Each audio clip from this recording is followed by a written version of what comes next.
About 2 century से Tata group ने multiple business में एक्सीलेंस अचीव की है एंड जिसमें से हमने Tata Motors, Tata consultancy services, Tata chemicals, Tata consumer products, Titan and Indian hotels के बारे में सुना है। बट आज हम देखेंगे कैसे टाटा ने बिजनेस एम्पायर की शुरुआत की and how 3 generations created history on the basis of their talent and how they established a successful business conglomerate in India. But ये जर्नी इतनी भी आसान नहीं थी एंड इस वीडियो में हम जर्नी से रिलेटेड इंपॉर्टेंट एस्पेक्ट्स को कवर करेंगे, जैसे सबसे पहले British India Company, then British Raj, then how Jamshedji Tata established India's first textile mill with firstly introduced labor welfare schemes, then how Hotel Taj Mahal Palace was built and interesting story of revenge related with it. Then हम उसके बाद देखेंगे India's independence and government का arrogant behavior and Air India का nationalization. Then JRD Tata and his love for aircraft and first air services by Tata Air. Then revival of Nalco under supervision of Mr. Ratan Tata. Tata की story की शुरुआत British empire से होती है। उस time India cotton का huge exporter हुआ करता था, बट ब्रिटिश इंडिया में लोकल मैन्युफैक्चरर्स को अपना बिजनेस ग्रो करना आसान नहीं था क्योंकि उस टाइम पे उनके पास इतनी अपॉर्चुनिटीज अवेलेबल नहीं थी। And growing British terror like heavy taxes on land and stringent method of revenue collection gave rise to a rebel जिसको revolt of 1857, sepoy mutiny, Indian mutiny कई सारे नाम से जाना गया। But this rebel was done in an organized way against British India company एंड इसका result ये हुआ कि ब्रिटिश ईस्ट इंडिया कंपनी खत्म हुई एंड ब्रिटिश राज शुरू हुआ। But British Raj as compare to East India Company थोड़ा कम क्रूअल था and they are more focused to increase Indian participation in governance, जहां इन्होंने बहुत सारे projects including 10,000 miles of railway track का कंस्ट्रक्शन भी किया था between 1862 to 1882। Although the British Raj was a brutal power, but under their rule some local manufacturers were given the opportunity to develop their businesses, but साथ में इन्हें बहुत heavy taxes and punishment का भी सामना करना पड़ता था। India had made a name for itself in exporting handmade textile, opium, sugar, raw cotton and tea. And इसी एक्सपोर्ट सेक्टर से जमशेदजी टाटा भी आते हैं। जमशेदजी टाटा के फादर बॉम्बे के एक एक्सपोर्टर थे एंड जमशेदजी टाटा ने एल्फिंस्टाइन कॉलेज से ग्रेजुएशन किया इन 1958। वैसे तो इन्होंने अपने फादर का business at the age of 14 ही ज्वाइन कर लिया था, but after graduation in 1859 Jamshedji subsidy develop करने के लिए हांगकांग गए एंड वहां ब्रिटिश बिजनेस को समझते हुए उन्हें ये रियलाइज हुआ कि अपने बिजनेस को भी ग्लोबली ग्रो किया जा सकता है। देन इन 1868 जब वो 29 ईयर्स के थे उन्होंने एक ट्रेडिंग कंपनी सेटअप की with a capital of ₹21,000 and then वो इंग्लैंड गए to learn more about textile business, then China, Japan, जहां उन्होंने अपने फादर के बिजनेस का डिस्ट्रीब्यूशन नेटवर्क एस्टेब्लिश किया एंड देन उन्होंने टेक्सटाइल मिल की भी शुरुआत की by using profit of trading company. And इस टाइम तक उनको पूरा विश्वास हो गया था कि इंडियन कंपनीज में वो पोटेंशियल है जिससे वो टेक्सटाइल इंडस्ट्री में ब्रिटिश डोमिनेंस को खत्म कर सकते हैं। During his visit to England उन्होंने quality of man, machinery and produce को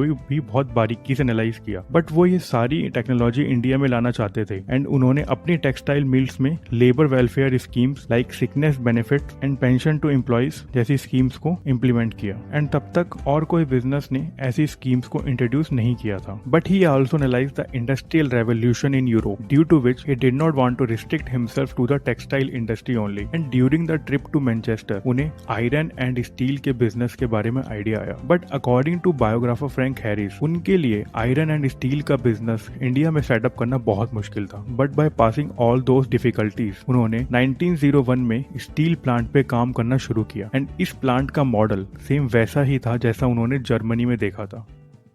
जमशेदजी इंडिया में हाइड्रो इलेक्ट्रिक पावर प्लांट भी लगाना चाहते थे and according to Frank Harris उन्होंने कहा था we must harness this water and turn into power, but how could this water be harnessed. And उन्हें ये idea in 1903 during the Niagara Falls visit के टाइम आया। बहुत सारी कंट्रीज विजिट करने के बाद उन्हें टूरिज्म सेक्टर की बढ़ती हुई डिमांड के बारे में भी अच्छे से समझ आ गया था एंड जिसके बाद उन्होंने होटल चेन को शुरू किया एंड पहला होटल उन्होंने इन 1903 ताज महल पैलेस होटल बनाया था। बट इस होटल को बनाने का जमशेदजी का पर्सनल रीजन भी था। एक बार जमशेदजी को इंडियन होने की वजह से होटल में जाने से मना कर दिया था by showing sign board of dogs and Indians are not allowed. But जो इंसान इंडिया की ग्रोथ एंड पूरे वर्ल्ड में इंडिया का नाम करने की कोशिश कर रहा हो वो अपनी बेइज्जती कैसे सहन कर सकता था। तो इसी वजह से उन्होंने होटल ताज महल पैलेस बनवा दिया था जहां सब अलाउड थे। And according to business standard article in 1893 Jamshedji acquired 10,000 square yard of land from Bombay Port Trust for 99-year lease. And in 16 January 1903, hotel बनकर तैयार हो चुका था with a cost of ₹4 crore. And some more important facts about Hotel Taj is, Hotel Taj was the first harbour landmark to have easy access to the ship coast, and Taj was first electrifying building of Bombay, and ये century का first hotel था जिसमें American fans थे, German elevators available थी and service of English butler available थी। According to business standard article, hotel Taj Tata के लिए एक प्रॉब्लम बन गया था क्योंकि इसको मैनेज करना काफ़ी एक्सपेंसिव था एंड इतना प्रॉफिट भी नहीं हो रहा था।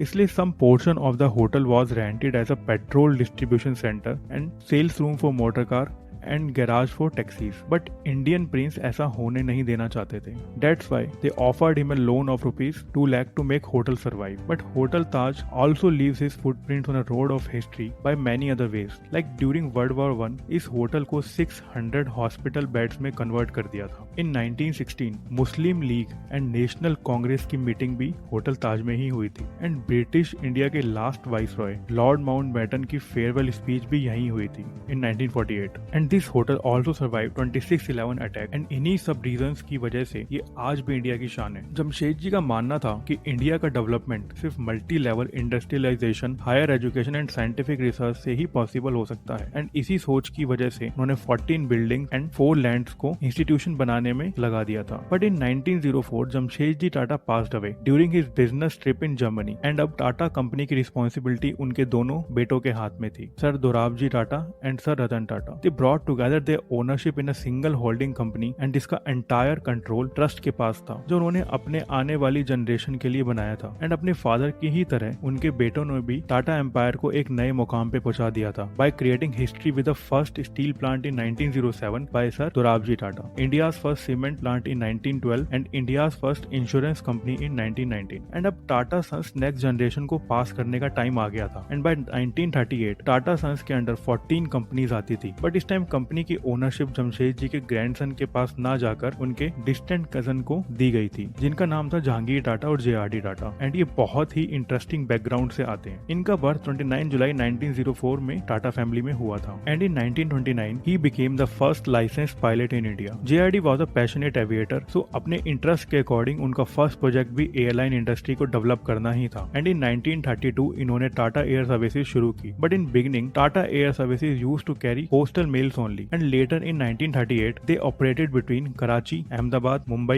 Bellary and Chennai. In 1947 India achieved independence but not from their socialist ideology and in 1953 government ने Tata Air Services को nationalize करने का decision लिया and created 2 corporation, one for domestic services and other one for international services. Domestic route को Indian Airline Corporation control कर रही थी and international services को Air India International Corporation control कर रही थी।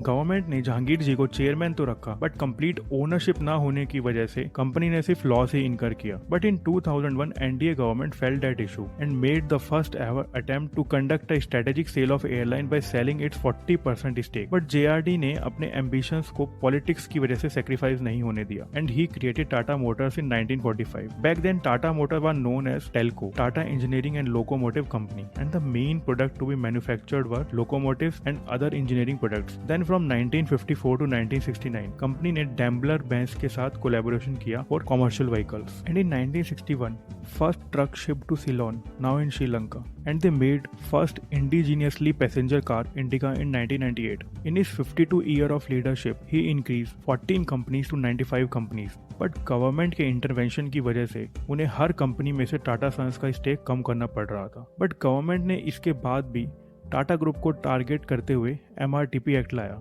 Monopoly and restrictive trade practices act, to curb the monopolies in the market even they was very far from the idea of establishing monopoly by suppressing the other local manufacturers. But because of lowered ownership उनकी बहुत सारी companies loss इनकर करने लग गई थी। But इसी problem को फिक्स करने के लिए रतन टाटा को लाया गया। मिस्टर रतन टाटा जमशेद जी के ग्रेट ग्रैंडसन है एंड इन्होंने टाटा ग्रुप को 1969 में ज्वाइन किया था and after serving in many companies he was appointed director in charge of Nelco, national electronics and radio company. But ये मिस्टर रतन टाटा के लिए एक चैलेंज से कम नहीं था because in 1950s Nelco radio का एक बहुत बड़ा प्रोड्यूसर था। बट 21 साल बाद इस कंपनी का मार्केट शेयर सिर्फ 3% ही रह गया था। But instead of selling his company he thought it better to invest in new technology by development of new products like satellite communication and उनकी ये कोशिश कामयाब भी हुई and in 1980 Nelco was back on track and in 1991 India में globalisation reforms को introduce किया गया एंड मिस्टर रतन टाटा ने लीडरशिप भी 1991 में ही एक्सेप्ट की थी।